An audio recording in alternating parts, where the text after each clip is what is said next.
Hi, this is Lakshmi Chaudhry, the founder and editor of Splainer.in. We're going to talk about one of the most polarizing issues in India today, the Ram Mandir. We look at two prickly questions. One, is there really evidence that this is Ram's birthplace? And does it even matter? Two, will the Mandir help the BJP win big in the 2024 elections? Please watch until the end to find out.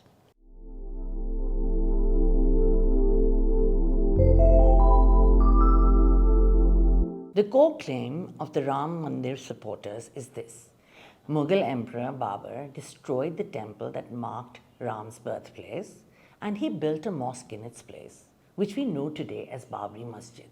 So we look at the history of this claim, when was it first made and what evidence does it rest on? It all starts around the mid-19th century. That's when a Mahant builds a chabutra, or a sacred platform, right outside the masjid. This is the first known claim to the land. In 1861, local administration built a wall to separate the mosque from the chabutra. In 1883, the Mahant starts to build a temple over the chabutra, but he is stopped. So he files a case in 1885 asserting his right to do so, but he is denied. The reason offered by the lower court is this: building a temple close to a mosque will lead to violence. An English judge also knocks down the appeal, and this is why.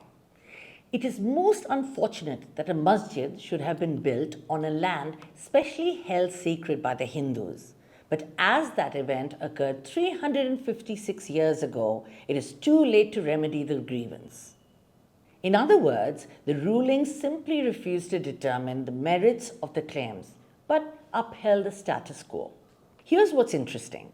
At this time, the Mahants claim the chabutra, which is outside the mosque, as Ramji's birthplace. By the time the masjid is destroyed, the Mandir supporters will insist that it's under the central dome. In any case, in 1949, the humble chabutra becomes irrelevant. The Congress Chief Minister of Uttar Pradesh, Govind Ballabh Pant, conspires with a district judge to smuggle in Ram, Lalla and Sita into the mosque. Hindus start offering prayers and tensions rise. Worried about communal riots, local authorities panic and they lock the doors. But they leave the idols in place, so Hindus can do darshan of Ram Lalla through the iron grills of the Babri Masjid doors, but not much else. Then nothing happens for a very long time until the 1980s. That's when popular history books in Hindi begin to promote the idea of Ayodhya as the birthplace of Ram. Most of these are published by the RSS. They come with numbers, dates, and precise locations that make them seem even more credible. Then there's a huge plot twist. In 1986, the district magistrate orders the locks on the masjid to be opened in response to a new lawsuit. Then Rajiv Gandhi allows the Vishwa Hindu Parishad to lay the temple's foundation stone inside the mosque. It's 1989 and every poll indicates that he has blown his parliamentary majority. So a boy's got to do what a boy's got to do. But of course, none of this helps. Rajiv Gandhi is thrown out and replaced by VP Singh. A year later, LK Advani launches his Rath Yatra from Somnath in Gujarat to Ayodhya in UP, demanding the construction of the Ram Mandir.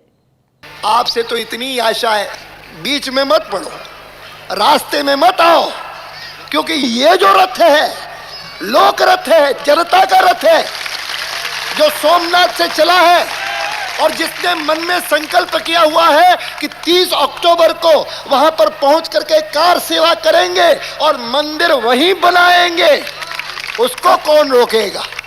Elections are held once again in 1991 when the Singh government collapses. After Rajiv Gandhi is assassinated, Congress forms a minority government riding the sympathy wave. But the real shift is in BJP's fortunes. Their number of parliamentary seats jumps from 85 in 1989 to 120 in 1991. This moment marks the birth of the modern Bharatiya Janata Party. A year later, the Babri Masjid is demolished by a vast crowd of Karsevaks.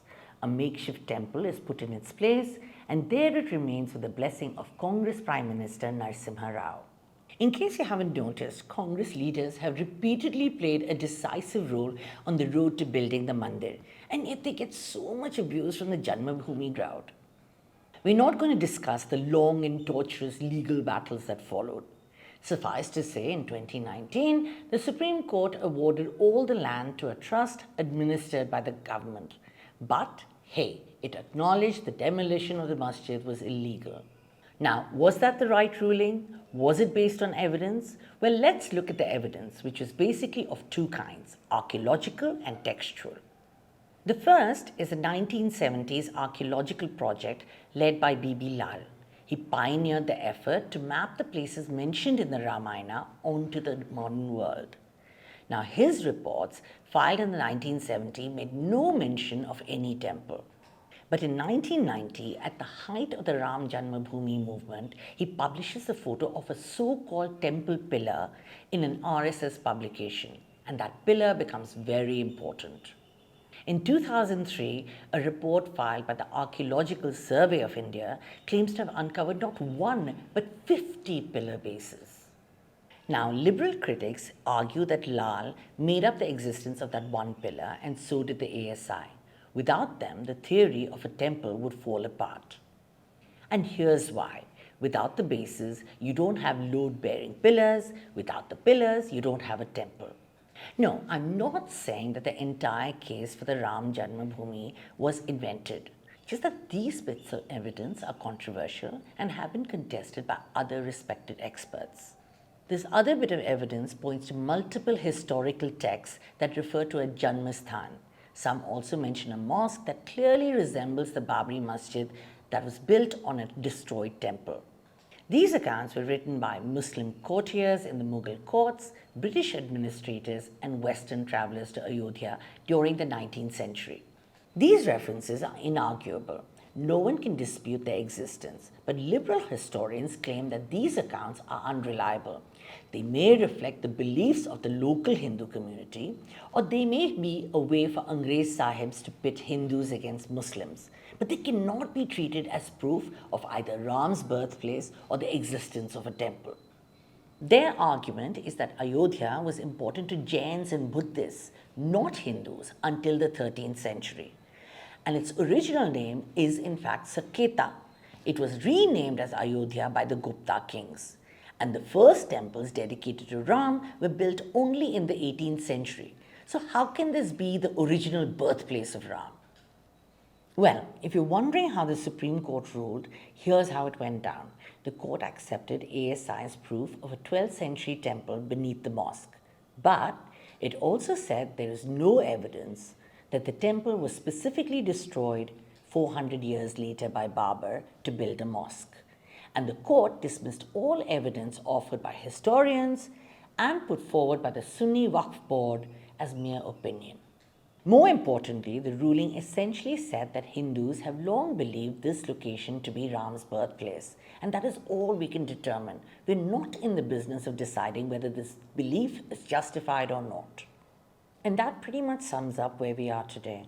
The Ram Mandir is about faith and ascribing sacred meaning to places and objects.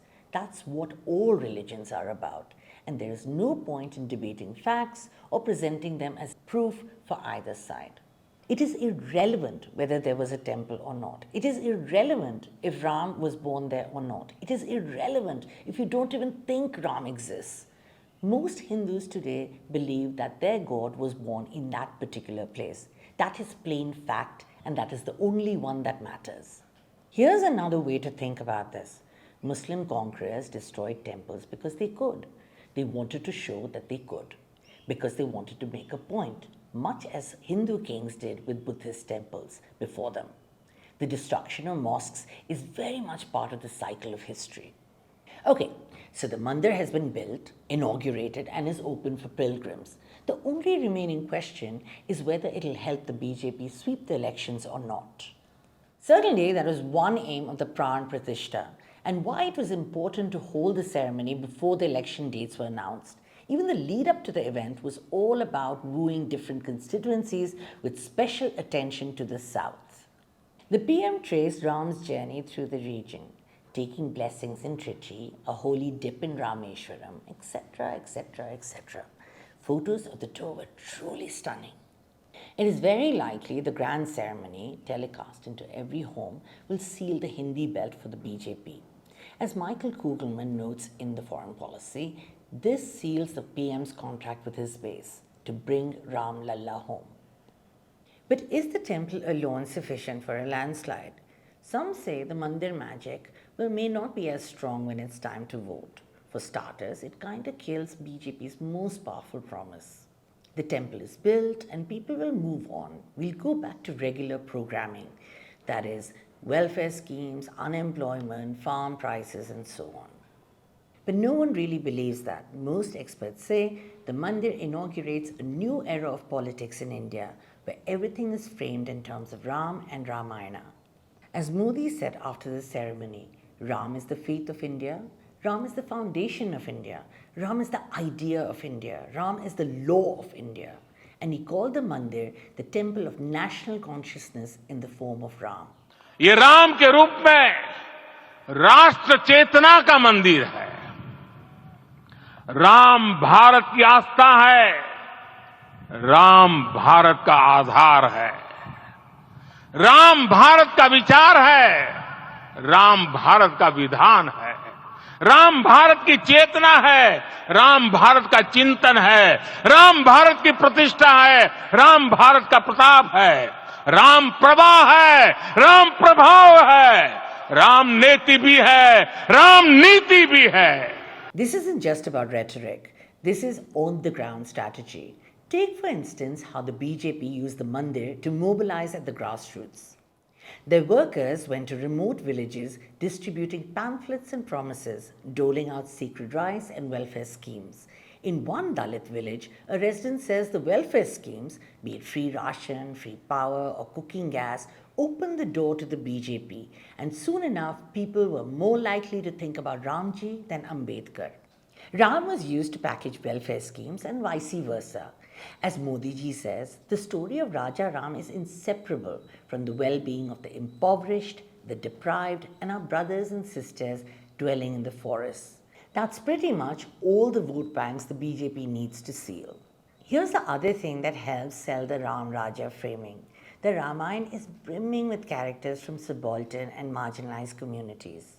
Sabri, Hanuman, Jatayu, Nishant Raj Guya, who helped Ramji cross the Ganga River, is the greatest icon of other backward castes in the coast and across the river belts. That the new Ram Mandir will also include temples to these characters carries great symbolic value. Here comes the big caveat, the big but hanging at the end of this rosy prediction. All of this is true of the Hindi belt, which is all the BJP needs to win the election. But for a brute majority, they will have to make inroads in places where Lord Rama is beloved, not Jai Shri Ram, and where he has to compete with a multitude of great and minor gods, be it Shiva, Krishna, Kali Ma, or Yellamma. South Indians may be happy enough about the Mandir, but it may not be important enough to decide their vote. Then there's South India's knee-jerk aversion to Hindi.